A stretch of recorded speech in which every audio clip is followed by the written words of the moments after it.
Hello everyone. Today I wanted to do a video after a long break. I've been busy with several things, so I really didn't have that much time to make videos.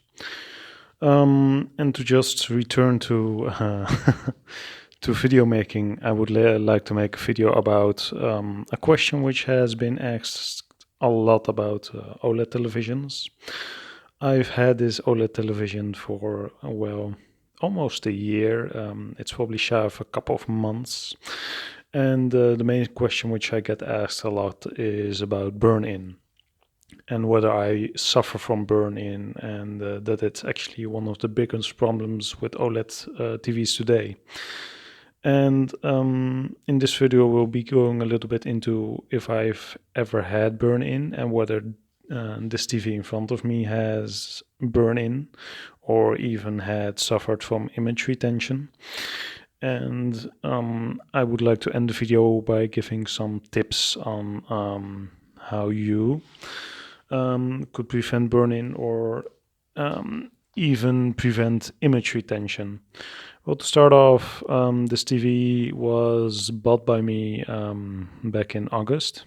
Right now it's June, so the TV has been well in use for about 10 months now. I would say that image retention does occur more or less with OLEDs. It usually occurs after playing games for prolonged periods of time. And what usually happens is that static elements can be faintly visible even after you've done playing. And these usually only pop up in very low gray colors in the screen. When you start up YouTube on this television, you'll usually see a gray image, and image retention usually gets shown in this small window then, because if you would put up a 5% grayscale or something, image retention, if it is on television, will show up. And so far in the 10 months which I've used this TV, I've only had image retention for once or twice, and was actually on while playing on the Nintendo Switch and playing Mario Kart. What probably happened was that the static element after a couple of hours of playing actually showed up in these 5% gray slides. And I actually had to look for this image retention to notice it, and I was actually actively looking for if the TV had any kind of image retention. What also should be noted is that this image retention, which absolutely wasn't any burn-in, was pretty much gone after like a couple of hours, even less. And even without using the pixel refresh mode, image retention will eventually just disappear from the TV.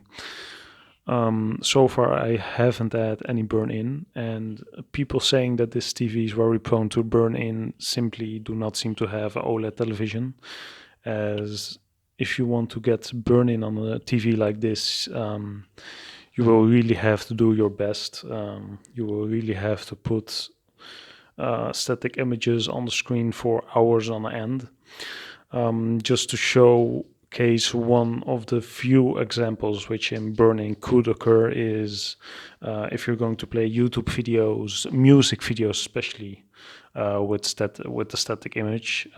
This especially occurs when you're just listening to some music and the creator of the video just posts a static image for all the way through the video. So if you're going to listen to our hour-long playlist of pan flute music or something, you will usually see static images in the video all the time. So if you're going to do that for a couple of hours on a row, yeah, then your chances of getting burn-in will increase, obviously. But in normal day-to-day use, this burn-in will pretty much never occur. Static elements from TV shows or something else usually won't even lead to image retention. And the only reason why something like that would happen is if you're going to put CNN on for 24 hours a day for 6 days in a row. But most of the people who buy a television, whether it be LCD or OLED, will not have this issue. And I haven't had this issue myself personally. And I do watch a lot of TV channels which actually have static logos on the screen at all times. Luckily, what happens with a lot of programs is they will either in the ad breaks or just in between, they will either switch up the logos, or when ads are displayed, the logos will actually disappear for a short time, which actually prevents image retention further. So, all in all, in the 10 months of use of this television, image retention has been pretty rare. Only in instances where I really pushed it, playing Mario Kart on the Nintendo Switch for hours in a row. And aside from that, with movie viewing or watching television shows or YouTube videos or something else, I simply didn't have it as of now. And I'm someone who actually really watches out for these types of things, because we're still talking about a pretty expensive television. So all in all, there isn't much reason to worry about image retention or burn in when buying an OLED. Even as a gamer, because I still game quite a lot on this TV, image retention doesn't really occur that much. It's pretty rare, and burn in is, yeah, unless you're really wanting to burn in your television, it's not going to happen. Probably, most likely, hopefully, hopefully. So that really shouldn't be something that holds you back if you're going to buy an OLED TV, because the chances of burn-in and image retention are just extremely low. And even advertisements by Samsung, comparing an LCD to an OLED, really pushes it to a limit which most people wouldn't. So it would be unfair to say that, yeah, if you're going to game, you're going to get image retention, because from my experience, that's simply not the case. Um, Aside from that, yeah, I really don't have that many complaints about this TV when compared to 4A local dimming TVs like the Sony Z9D or the Samsung Q9F. You don't experience things like blooming, or the absence of shadow detailing in sake of better blacks. And for daytime viewing, like you're seeing right here, we have a window which has, yeah, plenty of daylight coming through.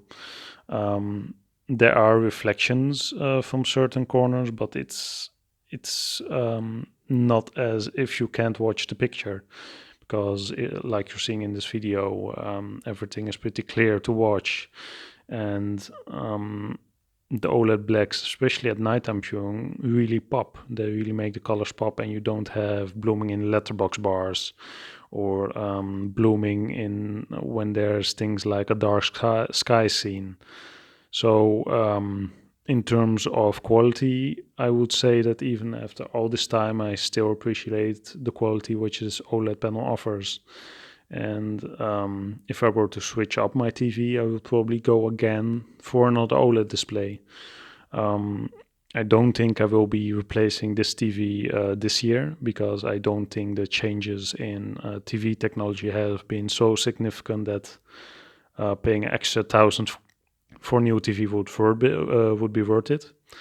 But maybe next year, when HDMI 2.1 comes out and prices will drop even further, I might actually consider making a switch to a 77-inch panel, as I mostly use this TV for either movie watching, which actually I still use the app 4K TV for, or watching TV shows and YouTube videos, which I enjoy a lot. Watching reviews like this about cars, or just watching TV shows.